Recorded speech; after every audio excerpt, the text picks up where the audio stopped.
Katayin mo na yan, te. Katayin mo na, ma'am. Napakatay ka na. Kulit yun.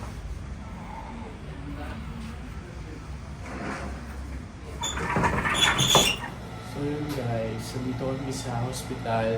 Dantid na namin si Andrew kasi ilang araw na siya nilalagnat. At pabalik-balik yung sakit ng ulo niya.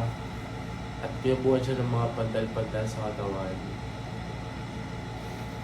Kaya nakapag-desisyon yung mama niya, ate Jen niya, at saka si ate Basang na i-admit na si Andrew sa habang madaling na panahon. Kasi dami namin iniisip kung dengue ba o isa dami po pasok sa isip namin kasi ilang araw siyang nalagyan.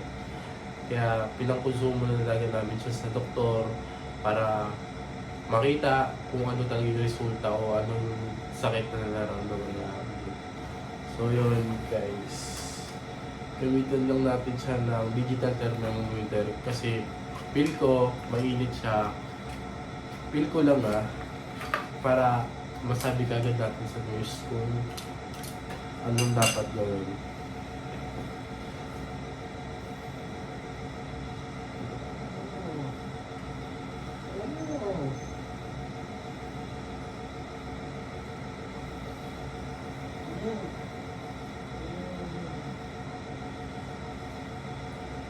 So yun guys, madaming nangyari nitong lately lang. Una, yung sa likod niya. Pangalawa ngayon, itong sakit niya, nararamdaman niya. Hindi siya makapag-focus sa vlog, hindi siya makapag-isip kung ano i-content niya. Kasi ito nga po, may nararamdaman po siya. Tikit sa lahat po,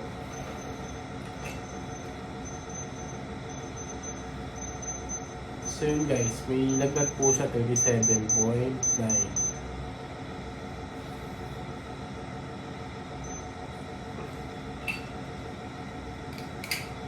Yung mama po ni Andrew nandun po sa bahay nila.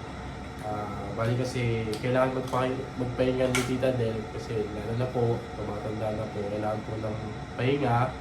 At kailangan po kasi tawag dito, mataas yung resistensya mo pag dito ka sa ospital kasi mahirap mahawaan. So yun po guys, naiinit po ngayon si Andrew. So yun, dumalo po pala sa kanya si Aye tsaka si Darla. Papasalamat po sa kanila kasi isa sila sa mga kaibigan ni Andrew na dumalaw at tignan si Andrew kung anong kalagayan. Maraming salamat sa inyo. Aye, ang dami na. Naway, sana po bumalik na po si Andrew na para mapasaya kayo at mag-share ng anumang good vibes para sa inyo guys. Siguraduhin po niya at susiguraduhin ko po na ipupush ko po siya na maging maayos ulit yung kanyang vlog. Sana po huwag niyo pong kakalimutan, supportahan ulit si Andrew at iba pang bakla ng taon at sila Madam Ivan at si Darla. Isa po ako nagpapasalamat po sa kanila dahil naging kaibigan po sila ni Andrew. So guys, balik na po ako.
ito po yung meal natin.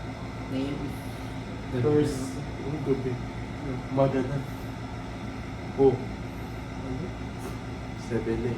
7 morning na po ng umaga. Ha? Oo. Kaya kailangan mo kumain kasi nga, may tutulog na naman sa'yo ng gamot. Ako.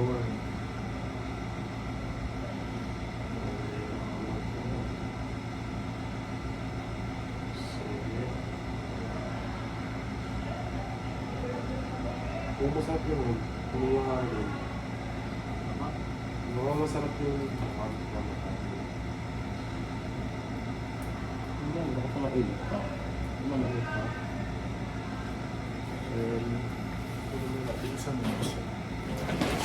Ayun lang. Oh my goodness.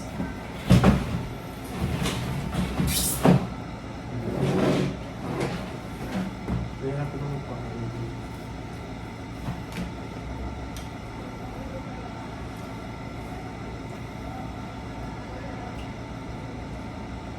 Masarap. So, hindi ko lang tumatayang. Sabi kasi lagi 8 eh. Or 7. 8 or 9 daw. Pagdating daw nito. Ayun mo. Ayun. Ayun.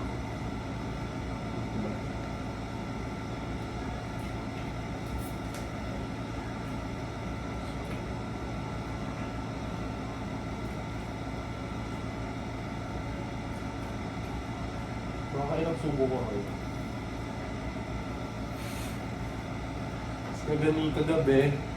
Kagabi, nakadalawang subo lang.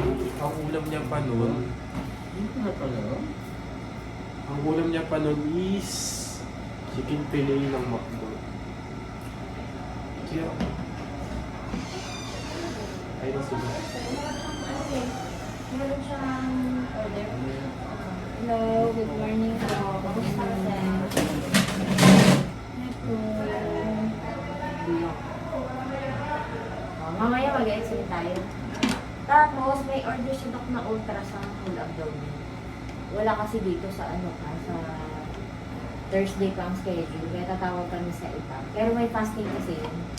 6 to 8 hours. Inform na lang namin kaya kung saan pwede available ng magpa-ultrasound. Para saan po yung ultrasound? Para makita sir kung ano problema kung may problema sa tiyan. Kasi yung abdomen eh. Kung may problema siya sa dito pa, sa kidney. Tapos, ang bali yung itetest po sa kanya na po ba ngayong araw? X-ray. Tsaka yung blood CS. Kasi nag-fever siya, ano dito. Anong antibiotic hindi dapat sa kanya. So, di-enter yun, extra ka na ito. Reset ka lang wala. Yung sa dengue test po ba? Meron ba? Oo, walang order sila po. Ng dengue dugo.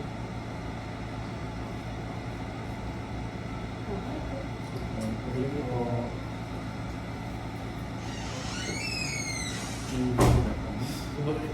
Ultrasound ka. Kasi buntis ka na. Hindi. Kasama kami na kasi madaming ganap ngayong araw.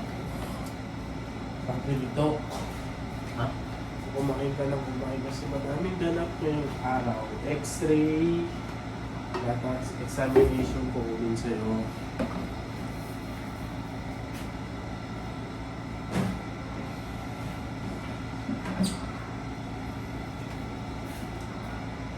Makuha pa tayo 50 mil dito. Isang araw pa lang sir. Isang araw pa lang eh. 10 days. Ay, ano pa lang, 10,000 lang. Ano lang. Last na to. Ano? Pagkakaroon.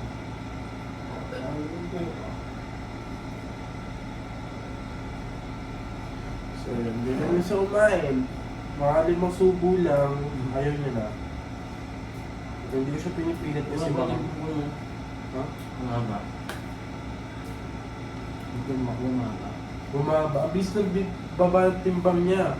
Walang ano. Yung from Monday, ang timbang niya is 89. Ano po Monday. So after 1 week, bumaba siya ng 2 kg. Like, ano siya, 87. Ano ko tagal? Pwede mo muna. Ang time check ngayon is 7:35 Ano? ng morning. Umuwi lang sabi sa laptop kasi. Sabi. Dami kang ganap sa buhay. Sabi ni Doc, maligo ka rin daw. Kasi yung... Anong maliligo? Ano mo na? Sabihin mo na. So yun guys, ulit si Andrew sa hospital. So, asikasuhin ko na siya para pagting na ambulansya, naka-ready na lahat. So,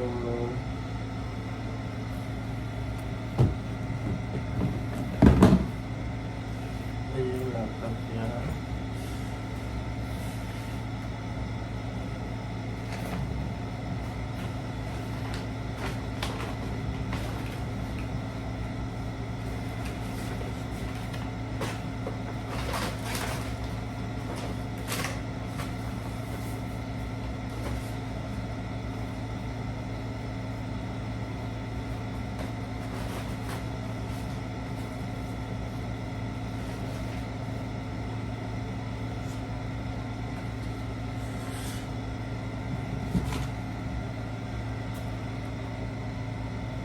Ito, kailangan niya to.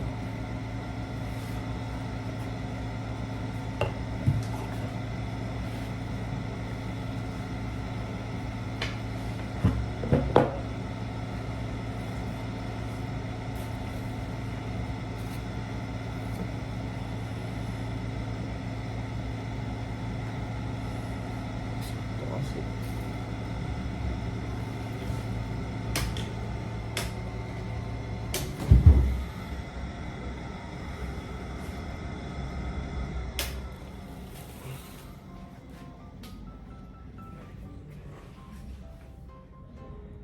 So ayan guys, ito na yung kailangan gawin. Kailangan na magasgas sa kanya. Kailangan na mag-prepare ko nung dapat niyang gamitin. At kung ano pang kakailanganin. So yun, pupunta kami sa kabilang hospital or kabilang clinic para magpa-ultrasound. Sakay siya ng ambulansya. Kaya kailangan eksakto pag prepared na kami at kapag napalitan siya na ng damit. So, yan, gising na siya.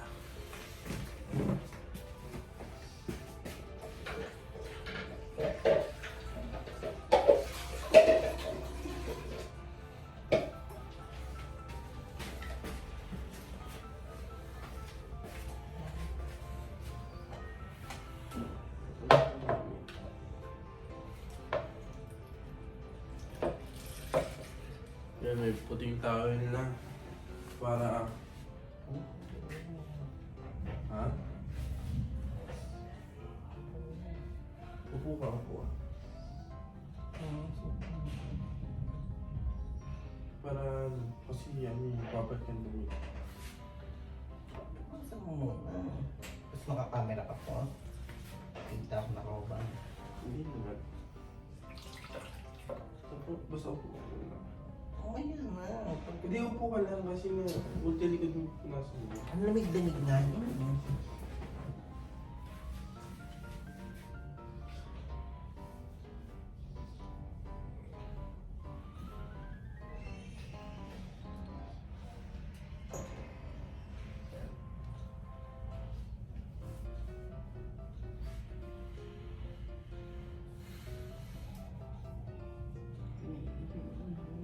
Ang ginawa mo yun sa akin. Kasi hindi ka mo.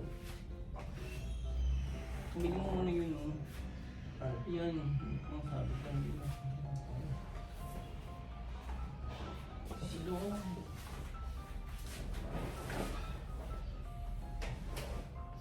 Ito. Sumupok. hindi sila. Wait lang. Yeah. So, ihi siya. Mabutin mo muna. Oh, sige.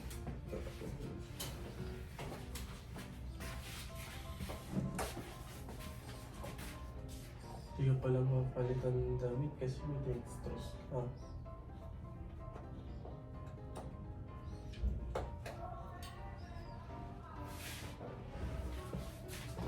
May naman. Mahirap yan. Mahirap.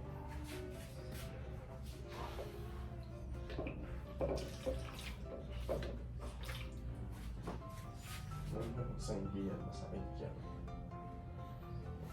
Gusto mo yung buhok. Yung tenga.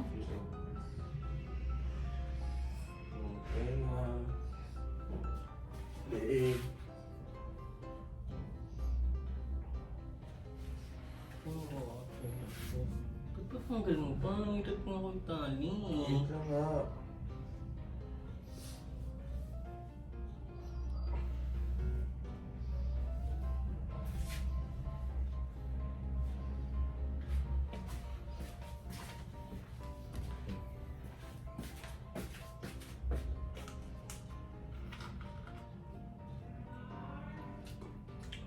Wala pala.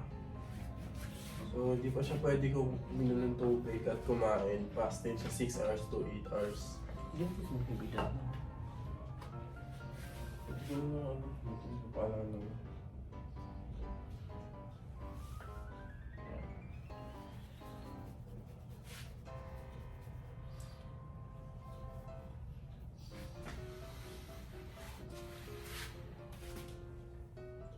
Nakapin mo pa. Tatali ko. Wait na lang kasi, inaayos nga. Kasi nga yung buhok mo sa likod. Alos gulo-gulo. Ito yung aircon? Ayun lang eh. Okay. Nialis na lang kita. Ay, hindi ano. Ang babang ko sa mga tali. Ako ba nga tatali? Okay, reklamo mo na siya. Hindi siya ako marunong magtali ng buhok. Kasuhin mo natin. So, kasi dito lang yung firebox ko.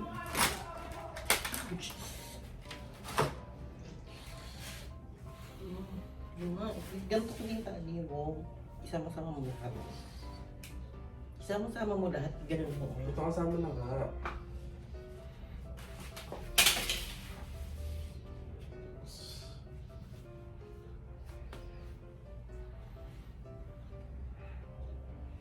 Dalawa lang.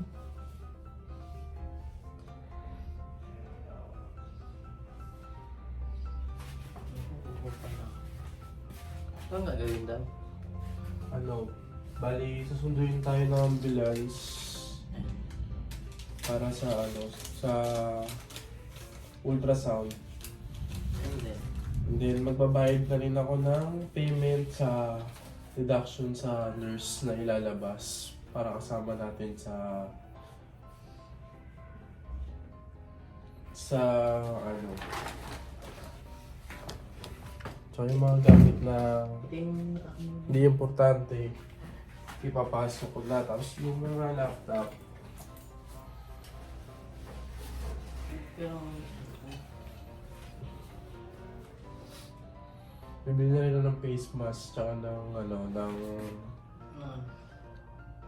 kasi lalabas ka eh. Hindi ka pwede daw ano. Nandito na yung ambulansya. Sige po. Wait lang. Pwede pagbalik na lang? Ayun, dito na tayo sa ambulansya. Si Anthony.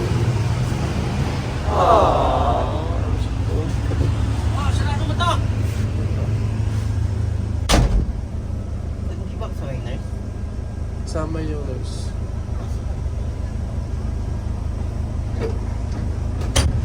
Okay na kayo dyan, sir? Opo.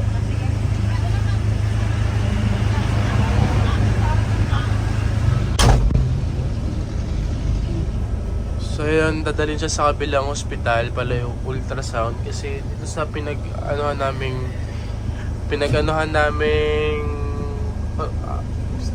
pinaganang stay ng hospital walang available na ultrasound dito. So, kaya kailangan pa namin mag-transfer para ma-ultrasound siya kasi kailangan niya talaga yung magpa-ultrasound.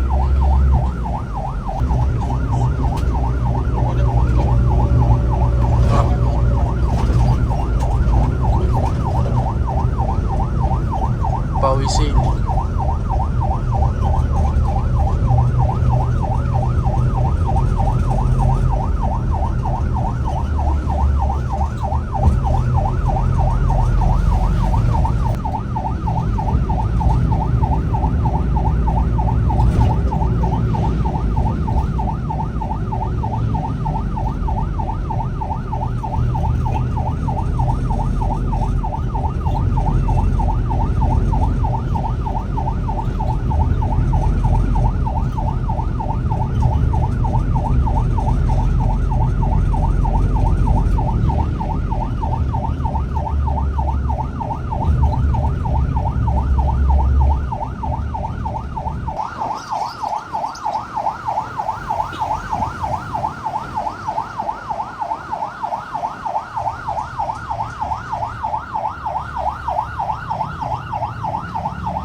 Late na rin sa akin.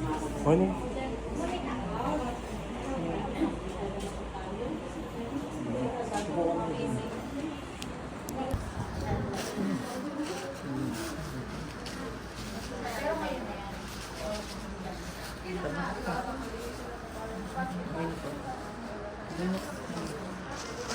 Hi everyone! O, di ba fresh na tayo dahil nakaligo na dahil we're good. So ano lang tayo, onting medicine, onting chambarahos. And naway magiging okay na talaga ako totally. Just pray lang guys. Thank you so much. So ang nangyari sa ano na pala to guys, nakalimutan ko mag-outro here. And lahat naman sa vlog ko nakalimutan ko mag-outro. Pero sorry guys kung ganito yung vlog natin, at least diba na-update ko kayo. Kasi naman wala tayong vlog. So ang update dito guys, nilipat ako ng hospital dahil nga yung hospital na pinagstayan ko doon is wala silang ultrasound. So kailangan ko ng ultrasound kasi medyo masakit nga yung tiyan ko niyan. So yan ang ultrasound. Then ano yan, tansa to gentry, diba? So napakagalgal. So kaya hinang-hina ka niya kasi kagising ko pa, ang dami ko pang kinurok sa akin. Super totoo, lutong-luto ako sa turok niyang, promise, kakatulog ko lang, kakaigil ko lang. Gising daw kasi may turok ko rin, may gamot. So at least, diba, medyo naging okay na tayo. So thank you so much guys for watching. Ingat kayo palagi, stay healthy and president. Abangan niyo pa yung mga upcoming vlog natin. So abangan niyo yan. Love you all guys. Thank you for always supporting me. And ang mga bayo, I love you all. And to my family, to my friends, I love you all.